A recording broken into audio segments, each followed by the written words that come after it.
తిరిగి BCN news కి స్వాగతం. ప్లాస్టిక్ వల్ల పర్యావరణానికి కలుగుతున్న ప్రమాదాన్ని నివారించేందుకు కడప జిల్లా ప్రొద్దుటూరు పురపాలక సంఘం కీలక చర్యలు ప్రారంభించింది.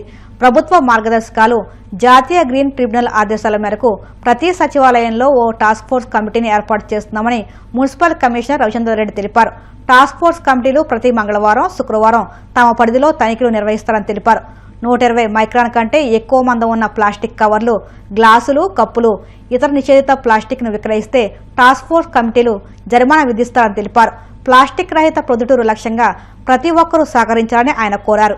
రాష్ట్ర ప్రభుత్వ ఆదేశాల ప్రకారంగా, అదేవిధంగా జిల్లా కలెక్టర్ గారి ఉత్తర్వుల మేరకు ఏదైతే రాష్ట్ర ప్రభుత్వం ఎంతో ప్రతిష్టాత్మకంగా భావించి స్వర్ణాంధ్ర, స్వచ్ఛాంధ్ర అనేటువంటి కార్యక్రమాన్ని ఏదైతే తీసుకుని వచ్చిందో ఆ కార్యక్రమంలో భాగంగా మన పట్టణంలో స్వర్ణ పట్టణం పొద్దుటూరు అయినటువంటి స్వర్ణ పట్టణంలో అదేవిధంగా స్వచ్ఛ పొద్దుటూరుగా కూడా చేయబోయే ఈ కార్యక్రమంలో భాగంగా రేపు అనగా శుక్రవారం ఉదయం 11 గంటల నుంచి 1 గంట వరకు, అదేవిధంగా మంగళవారం 11 గంటల నుంచి 1 గంట వరకు, ఇలా 3 నెలల పాటు అన్ని షాపింగ్ ఏది కమర్షియల్ సముదాయాలు అయితేనేమి, టీ స్టాల్స్ కానీ, తర్వాత హోటల్స్, రెస్టారెంట్లు, బార్లు, తర్వాత సినిమా హాళ్ళు, అదేవిధంగా ఫంక్షన్ హాళ్ళు, తర్వాత ఈ శ్రావణ మాసంలో జరగబోయే కళ్యాణ మంటపాల్లో పెళ్లిళ్ళు జరగబోయేటువంటి కళ్యాణ మంటపాలు, ఇతరత్ర అన్ని కమర్షియల్, తర్వాత స్ట్రీట్ వెండర్స్ దగ్గర అందరికీ కూడా మన వాళ్ళు వెళ్ళి ఈ కార్యక్రమాన్ని మనం ఏదైతే ఎరాడికేటింగ్ సింగిల్ యూజ్ ప్లాస్టిక్ అనే దానిపైన మనం ఇది చేయబోతున్నాం. అంటే ప్లాస్టిక్ ఫ్రీ కంట్రీ ఆంధ్రప్రదేశ్ గా చేయాలనేది ప్రభుత్వ లక్ష్యం. అందులో భాగంగా ప్లాస్టిక్ ఫ్రీ పట్టణంగా మన పొద్దుటూరును మనం తయారు చేసి దీన్ని ముందుకు తీసుకెళ్లాల్సిన బాధ్యత మన అందరిపైన ఉంది. అందులో భాగంగా మనం ఈ కార్యక్రమాన్ని చేపట్టబోతున్నాం. తర్వాత ఈ కార్యక్రమాన్ని వివరిస్తూ మా కౌన్సిల్ సభ్యులందరికీను, అదేవిధంగా ప్రజాప్రతినిధులందరికీ, తర్వాత ఇతర స్వచ్ఛంద సంస్థల వారికి, అదేవిధంగా పట్టణంలో ఉన్నటువంటి వివిధ నాయకులందరికీ కూడా మన ఈ కార్యక్రమాన్ని కూడా వారికి తెలియజేయడం జరిగింది. ఈ చిన్న దీంట్లో కూడా ఈ వ్యాపార సముదాయాలు దాదాపుగా మనకు ఉన్నటువంటి 38,000 అసెట్లలో దాదాపు 16,000 నుంచి 16,000కు పైగా వ్యాపార సముదాయాలే ఉన్నాయి. అంటే 50% పైగా ఉన్నాయి. ఇంత పెద్ద ఎత్తున వ్యాపార సముదాయాలు ఉండి తక్కువ ఏరియాలో, అదే సుమారుగా 7.5 కిలోమీటర్లు 8 కిలోమీటర్ల పరిధిలో ఇవన్నీ విస్తరించి ఉండడం, తద్వారా ఇవంతా మనం విచ్చలవిడిగా ఏది ప్లాస్టిక్ ను వినియోగించడం, దాన్ని మనం కాలువల్లోనూ మనకు ఉన్నటువంటి ఓపెన్ డ్రైనేజే ఉంది, మనకు అండర్ గ్రౌండ్ డ్రైనేజ్ లేదు మన పట్టణంలో. సో ఓపెన్ డ్రైనేజ్ ఉండడం మూలంగా కాలువల్లోనూ ఎక్కడ పడితే అక్కడ విస్తారంగా వేయడం మూలంగా పారిశుద్ధ్యం కూడా సరైన పూర్తి స్థాయిలో మనం అందించలేకపోతున్నాం. దీనివల్ల పారిశుద్ధ్య లోపం కూడా వచ్చి ఇప్పుడు సీజనల్ వ్యాధులు కూడా ప్రబలే అవకాశం ఉంది. కాబట్టి ఈ అన్నిట్లో భాగంగా మనం ఈ కార్యక్రమాన్ని చేపట్టాం. అదేవిధంగా మనం పెద్ద కాలువలు ఏవైతే ఉంటే వాటిని కూడా పూటికి తీసే కార్యక్రమాలు కూడా చేపట్టబోతున్నాం. సో కాబట్టి ఈ కార్యక్రమాన్ని అంతా మనం విజయవంతం చేయాలని మీ ద్వారా నేను పట్టణ ప్రజలందరినీ కోరుకుంటున్నాను. దయచేసి దీనికి మీడియా ప్రతినిధులందరికీ కూడా నా యొక్క విజ్ఞప్తి ఒకటే, దీన్ని విస్తృతంగా ప్రచారం చేసి ప్రజలందరినీ దీంట్లో భాగస్వాములు చేసి ఈ గృహస్థుల దగ్గర నుంచి వ్యాపార సముదాయాల వరకు కూడా మనము ఎక్కడైతే ప్లాస్టిక్ వినియోగాన్ని పూర్తిగా నిషేధించాలని మనం మన యొక్క ఏదైతే సంకల్పించామో దాన్ని తప్పక నెరవేర్చేలాగా అందరూ సంకల్పించి మాకు మీ అందరి తోడ్పాటు అందించి ప్లాస్టిక్ ఫ్రీ పట్టణంగా ముందు వరుసలో మన పట్టణాన్ని రాష్ట్రంలో నిలిపేందుకు మీ అందరి సహాయ సహకారాలు అందించాలని కోరుకుంటున్నాం. AP deputy CM Pavan Kalyan పై వైసీపీ నేతలు గుంటూరు పోలీసులకు ఫిర్యాదు చేశారు. Harihara Veeramallu cinema success meet లో దాడులు చేయాలని అభిమానులు రెచ్చగొట్టారని ఆరోపిస్తూ గుంటూరు జిల్లా తాడేపల్లి పిఎస్ లో ఫిర్యాదు చేశారు. వైసీపీ నాయకులపై అనుచిత వ్యాఖ్యలు చేసి జనసేన కార్యకర్తలను దాడులకు ప్రేరేపించారని, రాష్ట్రంలో శాంతి భద్రతలకు విఘాతం కలిగించేలా వ్యవహరించారని ఫిర్యాదులో పేర్కొన్నారు. రావడం జరిగింది, కంప్లైంట్ ఇవ్వడం జరిగింది. కఠినంగా వ్యవహరించమని చేసి కోరుతా ఉన్నాం. చట్టం అందరికీ సమానం, చట్టం కొంతమందికి చుట్టం చేయకండి అని చెప్పి కోరుతాం. హరిహర వీరమల్లు అనే సినిమా సక్సెస్ మీట్ లో పవన్ కళ్యాణ్ గారు, మన రాష్ట్ర డిప్యూటీ సీఎం గారు మాట్లాడుతూ, ఇట్ ఈజ్ అబౌట్ సివిలైజేషన్, మీకు నచ్చినట్టుగా దాడి చేయండి, కొట్టి నమిలేయండి, అది మళ్ళీ సివిలైజేషన్ అట. అది మరి సారేమో కాషాయ వస్త్రాలు వేస్తారు, ఒక్కోసారి సనాతన ధర్మం అంటారు, శాంతియుతంగా ఉండేటట్టుగా ఆ డ్రెస్లో కనపడుతుంటారు. మాట్లాడే మాత్రం కొట్టేయండి, నవ్వులేయండి, దాడి చేయండి, మీకు నచ్చినట్టు చేయండి, ఎట్లా అంటే అన్ని మాట్లాడుతుండడం వల్ల పబ్లిక్ గా మొన్న తణుకులో కారుమూరి నాగేశ్వరరావు గారు, మాజీ మంత్రివర్యులు, మొన్న పోటీ చేసిన తణుకు ఎమ్మెల్యే క్యాండిడేట్, కారు వెళ్తుంటే ఈ జన సైనికులు కారు మీదకి ఎక్కి డాన్స్ చేశారు, మీరు అందరూ చూశారు. కారు మీద బానెట్ మీదకి ఎక్కి అత్యంత దారుణంగా హింసను ప్రేరేపిస్తూ దాడి చేసే విధంగా రాళ్ళు రువ్వుతూ ఇష్టం వచ్చినట్టుగా ప్రేరేపించి కారు మీదకి ఎవరైనా ఎప్పుడైనా చూసామండి? ఈయనేమో కారు ఎక్కి ఇక్కడ మంగళగిరిలో మందడంలో కారు మీదకి ఎక్కి ప్రయాణించాడు. ఆ రోజు ఆర్టీఓ రూల్స్ మీదకి ఎగెనిస్ట్ గా, చట్టానికి ఎగెనిస్ట్ గా, చట్టాన్ని హేళన చేస్తూ ఆ రోజు జరిగింది ఇక్కడ. అదే విధంగా ఇవాళ జన సైనికులందరూ కూడా కారు మీదకి ఎక్కి ఆ మినిస్టర్ గారి మీద దాడి చేసే కార్యక్రమం, కొట్టే కార్యక్రమం, భయభ్రాంతులు గురి చేసే కార్యక్రమం ఆ వీడియో చూస్తే మీకు తెలుస్తుంది. మళ్ళీ ఇవాళ మీరు అక్కడ తిరుపతిలో చూడండి, థియేటర్ అద్దాలు పగలగొట్టేసి ఒక రౌడీల్లాగా, ఒక గోండాల్లాగా టికెట్ లేకుండా లోపలికి వెళ్ళిపోయే కార్యక్రమం. వ్యాపారాలు చేసుకోండి, కానీ ప్రజలను ఎందుకు ఇబ్బంది పెడుతున్నారు అంటున్నాను. మీది సినిమా ఒక వ్యాపారం. ప్రీ ఈవెంట్ ఎక్కడ చేశారు మీరు? యూనివర్సిటీలో చేస్తారా?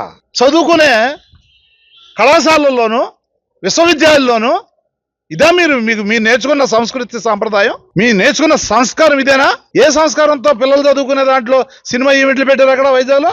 ఇష్టం వచ్చినట్టుగా ఈవెంట్లో నేను వారం రోజులు పడుకోలేదు. ఎవరు పడుకోవద్దన్నారు మిమ్మల్ని? ఎప్పుడు ఇలా జరగలేదట, వారం రోజులు పడుకోలేదట. అవన్నీ ఎందుకు చెప్తున్నారు? మాకు కొట్టమని ఎందుకు చెప్పారు? దాడులు చేయమని ఎవరు చెప్పారు?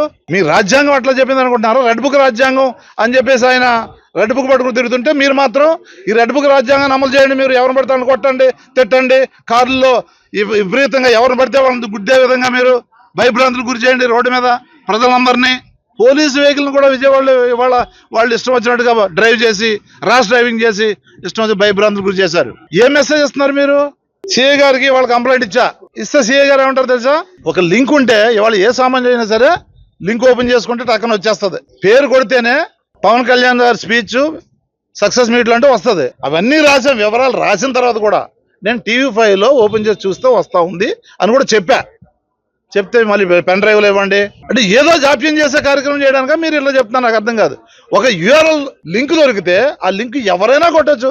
మీరు అడ్వాన్స్డ్ టెక్నాలజీ వాడతారు, మీ దగ్గర అన్నీ ఉంటాయి, ఇది కొట్టండి అంటే లేదు, మీరు పెన్ డ్రైవ్లోనే ఇవ్వండి. ఇస్తాం, పెన్ డ్రైవ్ తప్పనిసరిగా ఇస్తాం. మీరు అడిగిన దాని మీద సహకరిస్తాం. జరిగిన దాని మీద మీరు చర్యలు తీసుకోండి. మీరు డిప్యూటీ సీఎం అనో లేదంటే ఇంకోటనో కూటమిలో ఉన్నారనో ఇవన్నీ వదిలేయకుండా చట్ట ప్రకారం భయభ్రాంతులు గురి చేశారు. అక్కడ కుట్రను ప్రేరేపించారు, హింసాత్మకంగా ప్రేరేపించారు, మీ ఇష్టం వచ్చినట్టుగా దాడులు చేయని ప్రేరేపించారు, మీ ఇష్టం వచ్చి ధ్వంసం చేసే విధంగా ప్రేరేపించారు రాష్ట్రంలో ఉన్న యువతని. దీనికి చర్యలు తీసుకోండి. ఏ సెక్షన్లు ఉన్నాయో ఏదో తూతూ మంత్రంగా నేను సెక్షన్ రాస్తాను, మీరు ఇచ్చారు కాబట్టి దీన్ని నేను తూతూ మంత్రంగా క్లోజ్ చేస్తాననేది కాకుండా చట్ట ప్రకారం మీరు చర్యలు తీసుకోండి. అంబేద్కర్ గారి రాజ్యాంగం ప్రకారం చర్యలు తీసుకోండి. ఒత్తాస పలకండి దయచేసి అని చెప్పేసి కోరడం జరిగింది. మేము తీసుకుంటామని చెప్పారు, పై అధికారులు తెలియజేస్తా ఉన్నారు. మీరు తీసుకుంటారో తీసుకోరో మేము చూస్తాం. లేదంటే SP గారికి ఒక లెటర్ పెడతాం, ఆ తర్వాత DGPకి కూడా కలుస్తాం. మీరు తీసుకోకపోతే తీసుకున్నారనుకోండి, వెళ్ళనుకోండి, మాకేం అభ్యంతరం లేదు. తిరుపతిలో మరోసారి చిరుతపులి సంచారం కలకలం రేపింది. అలిపిరి రోడ్డులో వెడుతున్న ఓ ద్విచక్ర వాహనంపై చిరుత దాడికి ప్రయత్నించింది. బైక్ వెనుక వస్తున్న కారు డాష్ కెమెరాలో ఈ ఘటన రికార్డ్ అయింది. ఈ వీడియో ప్రస్తుతం సోషల్ మీడియాలో వైరల్గా మారింది. అలిపిరి చుట్టుపక్కల చిరుతపులుల సంచారం పెరిగిపోవడంతో టీటీడీ అధికారులు, ఫారెస్ట్ అధికారులు అప్రమత్తమయ్యారు. భక్తులు, ప్రయాణికులు రక్షణ చర్యలు చేపట్టారు. గతంలో చిరుత సంచరించిన ప్రాంతాల్లో సిబ్బందితో గస్తీ నిర్వహిస్తున్నారు. ఈ సంఘటనతో అప్రమత్తమైన టీటీడీ అధికారులు రాత్రిపూట ఘాట్ రోడ్డుపైకి ద్విచక్ర వాహనాలను అనుమతించడం లేదు. తెలంగాణలోని జగద్గిరిగుట్ట PS పరిధిలో ఈ నెల 18 జరిగిన ఇంటి దొంగతనం కేసును పోలీసులు ఛేదించారు. హైదరాబాద్ కుత్బుల్లాపూర్ నియోజకవర్గం బాలానగర్ డీసీపీ సురేష్ కుమార్ కేసు వివరాలను మీడియాకు వెల్లడించారు. చిరంజీవి అనే వ్యక్తి ఇంట్లో 22.3 తులాల బంగారు ఆభరణాలు చోరీ అయినట్లు PS లో ఫిర్యాదు చేశాడని, CCTV ఫుటేజ్ ఆధారంగా ఆరోహి అనే సేల్స్ మహిళను పోలీసులు అరెస్ట్ చేసి బంగారు ఆభరణాలు స్వాధీనం చేసుకున్నారని తెలిపారు. కంప్లైంట్ తీసుకున్నాక మా police team SHO Jagadgirigutta, DI Jagadgirigutta and CCS inspector Ravi and all the team వీళ్ళందరూ కూడా వివిధ రకాలైనటువంటి సాంకేతిక ఆధారాలని పరిశీలించి రియల్ కల్ప్రిట్ ఆర్ అఫెండర్ ని పట్టుకోవడం జరిగింది. ఆవిడ ఆరోహి అని చెప్పేసి ఆవిడ షీ ఏజ్డ్ 21 years. ఆవిడ అమీర్పేట మధురనగర్ ఏరియాలో నివసిస్తూ ఉంటుంది. సో ఆవిడ ఏంటంటే ఆవిడ ఏమో ఇట్లా తాళాలు వేసున్న ఇల్లుని పరిశీలించి వాటిలో నార్మల్ గా చాలా మందికి 90% మెంబర్స్ కి ఇంటి ముందు చెప్పుల స్టాండ్ లో చెప్పుల్లోనో షూలోనో ఆ హెల్మెట్ కింద అట్లా కీస్ పెట్టే అలవాటు. ఆ తీసి ఆ కీతోనే ఇంట్లోకి వెళ్ళి ఆ ఇంట్లో ఉన్న గోల్డ్, విలువైన వస్తువులు దొంగిలించే అలవాటు ఉంది వీడికి. అదే విధంగా ఆ రోజు 4 ఇళ్లను రెక్కి చేసింది. రెక్కి చేసిన తర్వాత ఈ ఇంటికి వచ్చి ఆ చెప్పుల స్టాండ్ లో చూస్తే ఆ హెల్మెట్ కింద కీ దొరికింది ఆవిడకి. ఆ కీ తీసుకొని ఇంట్లోకి ఎంటర్ అయ్యి ఆ ఇంట్లో ఉన్న గోల్డ్ తీసుకొని వెళ్ళడం జరిగింది. టోటల్ గా మనకి ఇచ్చిన కంప్లైంట్ ప్రకారం 23 తులాల గోల్డ్ పోయిందని చెప్పేసి కంప్లైంట్ ఇచ్చినారు. ఇమ్మీడియట్ గా వివిధ రకాల సాంకేతిక ఆధారాలను పరిశీలించి ఆవిడ్ని మనం అదుపులోకి తీసుకోవడం జరిగింది.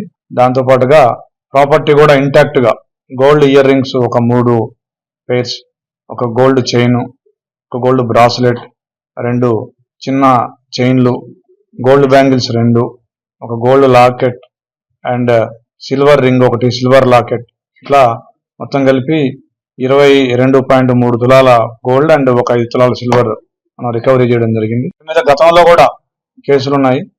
Crime number 375/25 Borabanda and crime number 502/24 అది కూడా బోరబండలో కూడా 2 కేసులు. ఈ 2 కూడా దొంగతనం కేసులు ఉన్నాయి. వార్తలు ముగించే ముందు ముఖ్యాంశాలు మరొక్కసారి. తిరుపతిలో సుపరిపాలనలో తొలి అడుగు కార్యక్రమంలో పాల్గొన్న మంత్రి నిమ్మల.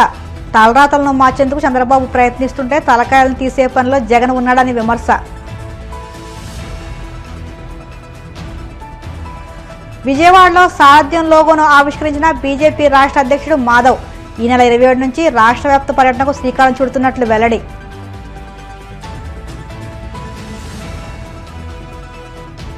తిరుపతి తొక్కిసలాటపై విచారణ నిర్వహించేశారన్న టీటీడీ మాజీ చైర్మన్ బోమన కరుణాకర్ రెడ్డి. వాస్తవాలు వెలుగు చూడాలంటే సీబీఐ విచారణ జరిపించాలని డిమాండ్.